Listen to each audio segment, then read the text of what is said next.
Match fixing എന്ന് പറഞ്ഞാൽ അതിൻ്റെ അർത്ഥം എന്താണ്? കളി നടക്കുന്നതിന് മുമ്പ് കളിയുടെ റിസൾട്ട് തീരുമാനിക്കപ്പെടുന്നു. ആ അർത്ഥത്തിൽ അവിടെ ഒരു റിഗ്ഗിംഗ് എന്നോ അല്ലെങ്കിൽ ചീറ്റിംഗ് എന്നോ ഒക്കെ പറയാവുന്ന ഒരു പ്രക്രിയ നടക്കുന്നു എന്നുള്ളതാണ്. അത് വലിയ ഗുരുതരമായ കുറ്റമാണ്. നമ്മുടെ രാജ്യത്ത്, ലോകരാജ്യങ്ങളിൽ എല്ലായിടത്തും അത് വലിയ കുറ്റമാണ്. ഇവിടെ നോക്കൂ, ജനാധിപത്യത്തിൽ തെരഞ്ഞെടുപ്പ് എന്ന് പറയുന്നതാണ് ഏറ്റവും വലിയ കളി. ആ കളിയിലെ നിയമങ്ങൾ എല്ലാവർക്കും തുല്യമായിരിക്കണം. ഇവിടെ ജനാധിപത്യത്തിലെ ഈ ഏറ്റവും വലിയ മത്സരത്തിലെ അമ്പയർ ആരാണ്? അത് ഇലക്ഷൻ കമ്മീഷനാണ്. ഇലക്ഷൻ കമ്മീഷനെ കുറിച്ച് നമ്മൾ പറയുന്നത് എന്താണ്? സ്വതന്ത്രമായിരിക്കണം, നീതിപൂർവമായിരിക്കണം, ഫ്രീ ആൻഡ് ഫെയർ ആയിരിക്കണം എന്നുള്ളതാണ്. അതൊരു ഭരണഘടനാ സ്ഥാപനമാണ്. ആ സ്ഥാപനത്തിലിരിക്കുന്ന ആളുകൾക്ക് ഏതെങ്കിലും ഒരു രാഷ്ട്രീയ പാർട്ടിയോട് കൂറുണ്ടാകാൻ പാടില്ല, അവർക്ക് അധികാരികളോട് കൂറുണ്ടാകാൻ പാടില്ല. ഇപ്പം ഞാനൊക്കെ ഈ ഇലക്ഷൻ കമ്മീഷൻ എന്ന് പറഞ്ഞൊരു സ്ഥാപനം ഉണ്ട് എന്ന് അറിയുന്നത് തന്നെ ശരിക്കും പറഞ്ഞാൽ TN ശേഷൻ എന്ന് പറയുന്ന ആളിലൂടെയാണ്. 1990 മുതൽ 96 വരെ TN ശേഷനായിരുന്നു ഇന്ത്യയുടെ മുഖ്യ തെരഞ്ഞെടുപ്പ് കമ്മീഷണർ. അദ്ദേഹമാണ് ഈ രാജ്യത്ത് ഈ കോഡ് ഓഫ് കണ്ടക്ട്, തെരഞ്ഞെടുപ്പ് പെരുമാറ്റച്ചട്ടം വളരെ ശക്തമായി നടപ്പാക്കിയ ആൾ. അദ്ദേഹമാണ് വോട്ടേഴ്സ് ID കാർഡ് എന്ന് പറയുന്ന ഒരു സാധനം ആദ്യമായിട്ട് അവതരിപ്പിക്കുന്നത്. അതേപോലെ തന്നെ ഈ ഇലക്ഷൻ എക്സ്പെൻഡിച്ചർ ലിമിറ്റ് ചെയ്തയാൾ ശേഷനായിരുന്നു. ആ അർത്ഥത്തിലൊക്കെ ശേഷൻ ഒരു ഐക്കണായിരുന്നു ആ കാലഘട്ടത്തിൽ. അങ്ങനെയാണ് എനിക്ക് തോന്നുന്നത് ഇന്ത്യയിൽ ഭൂരിഭാഗം മനുഷ്യരും ഈ ഇലക്ഷൻ കമ്മീഷൻ എന്ന് പറഞ്ഞൊരു സ്ഥാപനമുണ്ട് എന്ന് തന്നെ അറിഞ്ഞത്. ഇന്നിപ്പോൾ എന്താ സ്ഥിതി? ഇപ്പോൾ ഒരു തമാശയുള്ളത്, 2000-ൽ ഇന്ത്യയുടെ ചീഫ് ഇലക്ഷൻ കമ്മീഷണറായിരുന്ന MS ഗില്ല് 2004-ൽ കോൺഗ്രസ്സിൽ അംഗമായി, എന്നിട്ട് രാജ്യസഭാ അംഗമായി. അങ്ങനെ ഒരു കീഴ്വഴക്കം ആദ്യം ഉണ്ടാക്കുന്നത് കോൺഗ്രസ് ആണ്. ഏതായാലും പിന്നീട് ഇങ്ങോട്ട് വരുമ്പോൾ ഏറ്റവും അവസാനത്തെ സ്ഥിതി എന്ന് പറയുന്നത് ഈ 2023 ഡിസംബറിൽ, അതായത് കഴിഞ്ഞ വർഷം അവസാനം ഇന്ത്യ ഗവൺമെൻറ് ഒരു നിയമം പാസ്സാക്കിയല്ലോ. എങ്ങനെയാണ് ഇലക്ഷൻ കമ്മീഷനെ തിരഞ്ഞെടുത്തുകൊണ്ടിരുന്നത്? പ്രധാനമന്ത്രി ഉണ്ടാകും, ഇന്ത്യയുടെ ചീഫ് ജസ്റ്റിസ് ഉണ്ടാകും, പ്രതിപക്ഷ നേതാവ് ഉണ്ടാകും.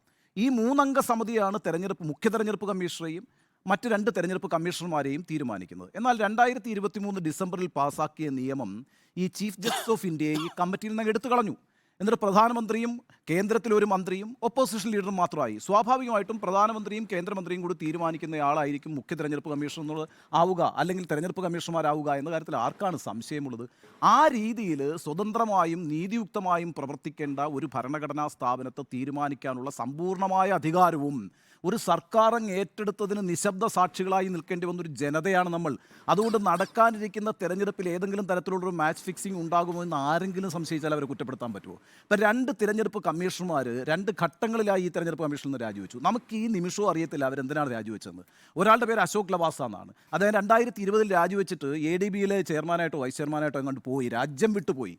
അതിന് ഒരു കാരണമായി പറയപ്പെടുന്നത് പ്രധാനമന്ത്രി നരേന്ദ്രമോദി 2019-ൽ ഒരു തെരഞ്ഞെടുപ്പ് പെരുമാറ്റച്ചട്ടലംഘനം നടത്തിയിട്ടുണ്ട്. പുൽവാമയ്ക്ക് ശേഷം, ബാലാക്കോട്ടിന് ശേഷം അദ്ദേഹം ഈ പറയുന്ന അന്ന് മരിച്ചു വീണ രക്തസാക്ഷികളായ സൈനികരുടെ പേരിൽ വോട്ടഭ്യർത്ഥിച്ചു എന്നാണ് പറയുന്നത്.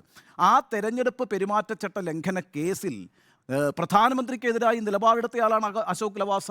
അതുകൊണ്ടാണ് അദ്ദേഹത്തിന് പലതരത്തിലുള്ള പീഡനങ്ങൾ നേരിടേണ്ടി വന്നു. അദ്ദേഹത്തിൻ്റെ കുടുംബത്തിലെ ബന്ധുക്കൾക്കെതിരെയൊക്കെ IT റെയ്ഡും കേസുകളും ഒക്കെ. അങ്ങനെയാണ് അവസാനം അദ്ദേഹം രാജിവെച്ച് പോകുന്നത്. മാർച്ച് 9-ന്, കഴിഞ്ഞ മാസം മാർച്ച് 9-നാണ് അരുൺ ഗോയൽ രാജിവെക്കുന്നത്. അരുൺ ഗോയൽ രാജിവെക്കുന്നതിൻ്റെ കാര്യവും നമുക്കറിയില്ല. വെസ്റ്റ് ബംഗാളിലേക്ക് പോകുമ്പോൾ ഒരു പ്രശ്നവുമില്ല. അവിടെ ചെന്ന് ഈ മുഖ്യ തെരഞ്ഞെടുപ്പ് കമ്മീഷണറും അരുൺ ഗോയലും കൂടി ഒരു വാർത്താ സമ്മേളനം നടത്താൻ തീരുമാനിക്കുമ്പോൾ ആ വാർത്താ സമ്മേളനത്തിൽ അരുൺ ഗോയലില്ല. അയാൾ അടുത്ത ഫ്ലൈറ്റ് പിടിച്ച് ഡൽഹിക്ക് വരികയാണ്. എന്നിട്ട് ദ്രൗപദി മുർമുവിന്, പ്രസിഡന്റിന് നേരിട്ടൊരു കത്തയക്കുകയാണ്. ചീഫ് ഇലക്ഷൻ കമ്മീഷണർക്ക് അയച്ചിട്ടില്ല, പ്രധാനമന്ത്രിക്ക് അയച്ചിട്ടില്ല, വേറെ ആർക്കും അയച്ചിട്ടില്ല, കൺസേൺ അതോറിറ്റീസിനൊന്നും കോപ്പി പോലും വെച്ചിട്ടില്ല. നേരെ രാഷ്ട്രപതിക്ക് അയച്ചിട്ട് റെസിഗ്നേഷൻ അയച്ചിട്ട് പോവുകയാണ് ചെയ്തത്. നമുക്കറിയില്ലല്ലോ എന്താ സംഭവിച്ചതെന്നും. ഇത്തരം സാഹചര്യങ്ങൾ ഉണ്ടാകുമ്പോൾ ഏതെങ്കിലും തരത്തിലുള്ള മാച്ച് ഫിക്സിംഗ് ഉണ്ടോ എന്ന് ആരെങ്കിലും സംശയിച്ചാൽ അവരെ എങ്ങനെ കുറ്റപ്പെടുത്താനാവുക? ഞാൻ 1-2 കാര്യങ്ങളോട് പറഞ്ഞ് അവസാനിപ്പിക്കാം. നോക്കൂ, ഇപ്പോൾ ഈ പറഞ്ഞ ഭാരതരത്ന ഏറ്റവും പവിത്രമായൊരു അവാർഡല്ലേ നമ്മുടെ രാജ്യത്തെ? ഏറ്റവും പ്രമുഖമായ അവാർഡല്ലേ? ഈ ഭാരതരത്ന ഈ തെരഞ്ഞെടുപ്പിന് തൊട്ടു മുമ്പ് എങ്ങനെയാണ് വിനിയോഗിക്കപ്പെട്ടത്? നോക്കൂ, അത് കർപ്പൂരി താക്കൂർക്ക് കൊടുക്കുന്നു. കർപ്പൂരി താക്കൂർക്ക് കൊടുക്കുന്നതിനകത്തൊന്നും അഭിപ്രായ വ്യത്യാസമില്ല. ആ ഒറ്റ കാരണത്തിൽ രാജ്യത്ത് രൂപപ്പെട്ടു വന്നൊരു പ്രതിപക്ഷ മുന്നണിയുടെ മുഖ്യ സൂത്രധാരനെ ഇപ്പുറത്തേക്ക് പിടിച്ചുകൊണ്ട് പോകുന്നു. ഇത് മാച്ച് ഫിക്സിംഗ് അല്ലേ?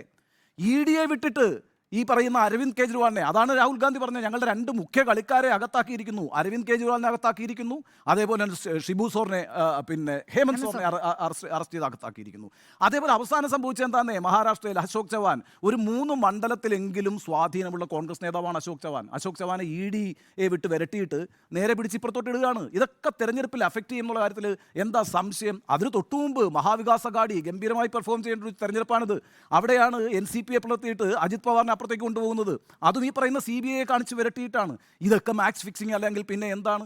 അപ്പോൾ ഇവിടെയൊക്കെ മാച്ച് ഫിക്സിങ് ആരെങ്കിലും സംശയിക്കുന്നുണ്ടെങ്കിൽ അവരെ ഒന്നും തെറ്റു പറഞ്ഞിട്ട് കാര്യമില്ല. ഞാൻ ഒരു കാര്യം കൂടി പറയാം. ഇപ്പോൾ ഈ അസദുദ്ദീൻ ഒവൈസി ഉണ്ടല്ലോ, 11 സ്ഥാനാർത്ഥികളെയാണ് ഈ പറയുന്ന മുസ്ലിം സ്ഥാനാർത്ഥികളെയാണ് ബീഹാറിൽ ഫ്ലോട്ട് ചെയ്തിരിക്കുന്നത്, ഇറക്കിയിരിക്കുന്നത്. 11 സ്ഥാനാർത്ഥികൾ, അതായത് 11 ലോക്സഭാ മണ്ഡലങ്ങളിൽ മുസ്ലിങ്ങൾ നിർണായക വോട്ടുള്ള ആ ലോക്സഭാ മണ്ഡലങ്ങളിലേക്ക് അസദുദ്ദീൻ ഒവൈസിയുടെ 11 സ്ഥാനാർത്ഥികൾ വരികയാണ്. ആരാണ് ഈ ഒവൈസി ഇറക്കി വിടുന്നത്?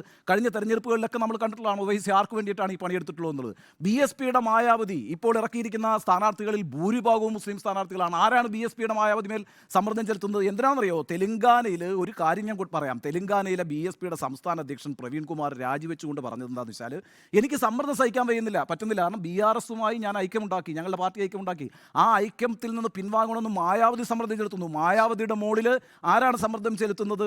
ഈ പറഞ്ഞ BJP ആണ് സമ്മർദ്ദം ചെലുത്തുന്നത്. അപ്പോൾ ഓരോരോ കാര്യങ്ങൾ വെച്ച് പരിശോധിക്കുകയാണെങ്കിൽ 2024 തെരഞ്ഞെടുപ്പിനെ തങ്ങൾക്ക് അനുകൂലമാക്കാൻ വേണ്ടി പല തരത്തിലുള്ള കളികൾ കളിച്ചുകൊണ്ടിരിക്കുന്നു. അധികാരമുള്ളവർ പരമാവധി അധികാരമില്ലാത്തവർക്ക് ഫെയറായി മത്സരിക്കാൻ പറ്റുന്ന ഒരു അന്തരീക്ഷം ഉണ്ടാക്കുന്നതിനെയാണ് നമ്മൾ ജനാധിപത്യത്തിൻ്റെ മഹോത്സവം എന്ന് പറയുന്നത്.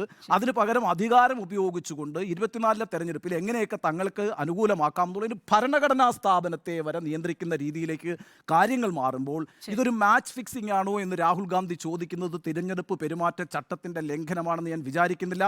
ഇത് ഇന്ത്യയിലെ പൗരബോധമുള്ള ജനാധിപത്യ ബോധമുള്ള എല്ലാ മനുഷ്യരുടെയും ആശങ്കയായിട്ടാണ് ഞാൻ മനസ്സിലാക്കുന്നത്.